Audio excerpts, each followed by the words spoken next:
ይህ ዴይሊ ኒውስ ዜናን በትኩስ የምናቀርብበት ዕለታዊ የመረጃና የመዝናኛ ፕሮግራማችን ነው። በዕለቱ የተሰናዱ ከሀገር ውስጥና ከውጭ የተጠናቀሩ ዘገባዎችን ከዚህ እንደሚከተለው በቅደም ተከተል እናቀርባለን። አብራችሁን በመሆን ላይክ፣ ሼር እና ሰብስክራይብ በማድረግ አብሮነታችሁን ግለጹልን። አብራችሁን ቆዩ። መንግስት የነዳጅ ዋጋ ጨመረ ብሎ ሰው ሲያራግብ አየሁኝ። አንደኛው አዲስ ነገር አይደለም።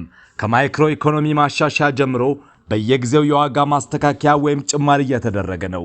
ቤንዚል በሊትር 142 ብር ከ41 ብር፣ ናፍጣ ደግሞ 163 ብር ከ9 ሳንቲም። አሁን ካለው ተጨባጭ ሁኔታ አንጻር ይሄ ዋጋ ጥሩ ነው፣ ፍትሃዊ በሆነ የገበያ ስርዓት ነዳጁ ከተገኘ። ሌላው ከጦርነቱ ጋር ተያይዞ አሁን ላይ መንግስት በስፖት ማርኬት በሚባለው የግብይት ስርዓት ነው ነዳጅ እየገዛ ያለው። ይሄ ደግሞ ቀድሞ ከነበረው የነዳጅ ግብይት በ3 እጥፍ ነው ዋጋውና በዚህ ገበያ ትልቅ የዶላር ክምችት የሚጠይቅ ነው። ማቅረብ ተችሎ ዋጋው መጨመሩ አግባብ ነው ብዬ አምናለሁ። ግን ዋናው ጥያቄ አቅርቦት አለ ወይ? ለመሰረታዊ ግልጋሎት ፍላጎት የሚሆን አቅርቦት ይገኛል ወይ? በማደያዎች ላይ ያለው ሽያጭ ፍትሃዊና ህጉን የጠበቀ ነው ወይ የሚለው ነው። ከዛሬ መጋቢት 23 ቀን 2018 ዓ.ም ምሽት 12 ሰዓት ጀምሮ የነዳጅ ምርቶች ችርቻሮ መሸጫ ላይ ማሻሻያ መደረጉን የሚጠቁም መረጃ ወጥቶ ተመልክተናል። በአዲስ አበባ 1 ሊትር ቤንዚን 142 ብር ከ41 ሳንቲም፣ ኬሮሲን 151 ብር ከ39 ሳንቲም፣ ነጭ ናፍጣ 163 ብር ከ09 ሳንቲም፣ ቀላል ጥቁር ናፍጣ 163 ብር ከ98 ሳንቲም፣ ከባድ ጥቁር ናፍጣ 160 ብር ከ68 ሳንቲም፣ የአውሮፕላን ነዳጅ 148 ብር መሆኑን 150 ብር ከ48 ሳንቲም መሆኑን ይፋ ሆኗል። የመራጭነት ካርድ ካልወሰዳችሁ ደሞዛችሁ ይቆረጣል የሚል ማስፈራሪያ ህገወጥ ድርጊት በመሆኑ የኢትዮጵያ ብሔራዊ ምርጫ ቦርድ አጥብቆ ተቃወመ። ድርጊቱን የሚፈጽሙ አካላትንና ተቋማትን ለህዝብ እንደሚያጋልጥ አስታውቋል። ይሁንና የእርምት እርምጃ ካልተወሰደ የኢትዮጵያ ብሔራዊ ምርጫ ቦርድ ያልተገባ ቅስቀሳ የሚደረግባቸው ምርጫ ክልሎችና የምርጫ ጣቢያዎችን በመለየት ምርጫ እንዳይካሄድ የሚያደርግ እርምጃን ለመውሰድ እንደሚገደድ አስጠንቅቋል። የኢትዮጵያ ብሔራዊ ምርጫ ቦርድ ማስጠንቀቂያውን የሰጠው የመራጮች ምዝገባ ሂደት ላይ የተስተዋለ የህግ ጥሰትን አስመልክቶ ዛሬ መጋቢት 24 ቀን 2018 ባወጣው መግለጫ ነው። በመግለጫው ወሳኝ ባለው የቅድመ ምርጫ ተግባራት ወቅት ቤት ለቤት በመዘዋወር ካርድ ውሰዱ የሚል ህግን የሚተላለፉት ቦታ እንደሚፈጽም የሚጠቁሙ ሪፖርቶችን መመልከቱን ብሔራዊ ምርጫ ቦርድ ይፋ አድርጓል። አግባብነት የሌለው መራጭነትን ከማህበራዊ አገልግሎት ጋር ማያያዝ እና ከደሞዝ መቁረጥ ጋር በማያያዝ በዜጎች ላይ ተጽዕኖ እስከማድረስ ያሉ ተግባራትን መፈጸማቸውን እንደተገነዘበ ይፋ አድርጓል። ብሔራዊ ምርጫ ቦርድ የደረሱትን ጥቆማዎች መሰረት በማድረግ በሁሉም የክልል መንግስትና በሁሉም የከተማ መስተዳድሮች ስር በተዋረድ ያሉ አስፈጻሚዎቻቸው የቤት ለቤት ቅስቀሳ ከማድረግ እንዲቆጠቡ፣ በመራጭነት መመዝገብን እንደ ግዴታ የሚያደርግ ያልተገባ ተጽዕኖ እንዲያስቆሙ በጽሁፍ ማሳወቁንም ይፋ አድርጓል። ማንኛውም አካል ህግን በመጣስ በየቤቱ በመሄድ ተመዝገቡ ማለትና በየመስሪያ ቤቱ ሰራተኞችን በመራጭነት እንዲመዘገቡ ማስገደድ አይችሉም በማለት አሳስቧል። መምረጥ የዜጎች ህገ መንግስታዊ መብት እንደሆነ ያስታወሰው ብሔራዊ ምርጫ ቦርድ በፈቃዳቸውና በራሳቸው ውሳኔ ብቻ ሊመዘገቡ እንደሚገባ በምርጫው ጠቁሟል። በመራጭነት መመዝገብ ግዴታ ለመሆኑን የገለጸው ምርጫ ቦርድ በመራጭነት አለመመዝገብ ደሞዝ የሚያስቆርጥ፣ ከስራ የሚያስወጣ ወይም ማንኛውንም ማህበራዊ አገልግሎት ከማግኘት የሚያስቀራ ለመሆኑን ዘግቧል። ዘገባውን ያገኘኑ ከዲደብሊው አማርኛ ነው።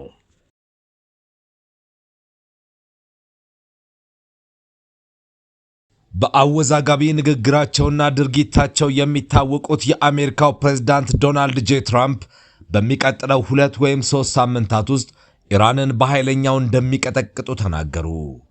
የአሜሪካው ፕሬዝዳንት ዶናልድ ጄ ትራምፕ በሚቀጥለው ከ2 እስከ 3 ሳምንት ባለ ጊዜ ውስጥ ኢራን ላይ እጅግ ኃይለኛ የሆነ ጥቃት በመፈጸም የጀመሩትን ተግባር በጣም በፍጥነት እንደሚያጠናቅቁ አስታወቁ። ትራምፕ እንዳሉት ትላንት ምሽት ለአገሪቱ ሕዝብ ባደረጉት በቴሌቪዥን የተላለፈ ንግግር ላይ የአሜሪካን ጦር በኢራን ጦርነት ሊያሳካቸው የፈለጋቸው ግቦች ላይ ለመድረስ መቃረቡን ገልጸዋል። ጦርነቱ መቼ ይጠናቀቃል ለሚለው ግን የጊዜ ሰሌዳ ከመስጠት ተቆጥበዋል። ትራምፕ ባደረጉት ንግግር በኢራን በተዘጋው የሆርሙዝ ወሽመጥ በኩል የሚያልፍ ነዳጅ የሚረከቡ ሀገራት ድፍረት በማሳየት ወሳኙን መተላለፊያ እንዲቆጣጠሩ ጠይቀዋል። ትራምፕ 20 ደቂቃ ገደማ የፈጀው የዋይት ሃውስ ንግግራቸው አሜሪካ በዚህ ጦርነት የያዘቻቸው ዋነኛ ስትራቴጂክ ግቦች ሊጠናቀቁ እንደተቃረቡ ተናግረዋል። የኢራን ባህር ኃይል የድሮንና ባላስቲክ ሚሳኤል ጦሮችን ደምስሰዋል ብለዋል። በጣም ባጭር ጊዜ ውስጥ በሚቀጥለው ከ2 እስከ 3 ሳምንት በሚሆን ጊዜ ውስጥ እጅግ በኃይለኛው እንመታቸዋለን ሲሉ ይዘተዋል። ፕሬዝዳንቱ ከኢራን አመራር ጋር እየተካሄደ ነው ስላሉት ንግግር ዝርዝር መረጃዎች ከመስጠት ተቆጥበዋል። ድርድሩ ፍሬ አልባ የሚሆን ከሆነ የኢራንን የኢነርጂ መሰረተ ልማት እንደሚመቱም ጠቁመዋል። ስምምነት ላይ ካልተደረሰ እያንዳንዱ የኤሌክትሪክ ኃይል ማመንጫ በጣም በኃይለኛው እንመታለን፣ ምናልባትም ተመሳሳይ ጊዜ ላይ ብለዋል። ምንም እንኳን ከሁሉም አንጻር ቀላል ኢላማ ቢሆንም ነዳጃቸውን አልመታንም፣ ምክንያቱም የመትረፍ ወይም መልሶ የመገንባት ትንሽም እንኳን እድል አይሰጣቸውም ሲሉ ተደምጠዋል። ትራምፕ ከዚህ ንግግራቸው አስቀድሞ የኢራን የተኩስ አቁም እንዲደረግ ጠይቃለች በማለት ጽፈው ነበር። የኢራን የውጭ ጉዳይ ሚኒስቴር በቶሎ በሰጠው ምላሽ የፕሬዝዳንቱ ገለጻ ሐሰትና መሰረተ ቢስ ብሎታል።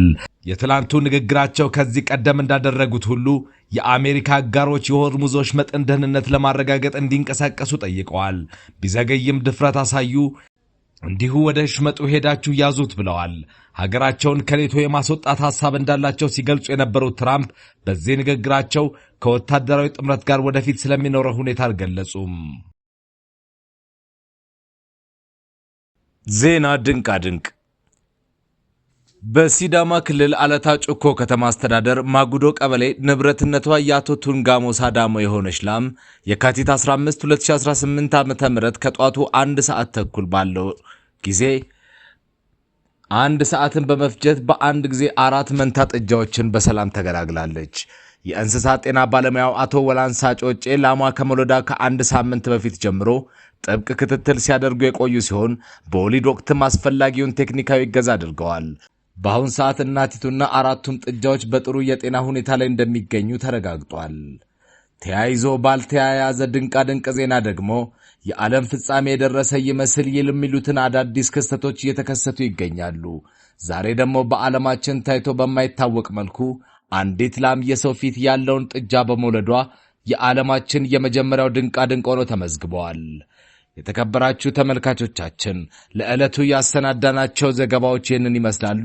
ላይክ፣ ሼር እና ሰብስክራይብ በማድረግ ቤተሰብ ይሁኑ እያልን የዕለቱን ፕሮግራማችንን እናጠናቀቃለን።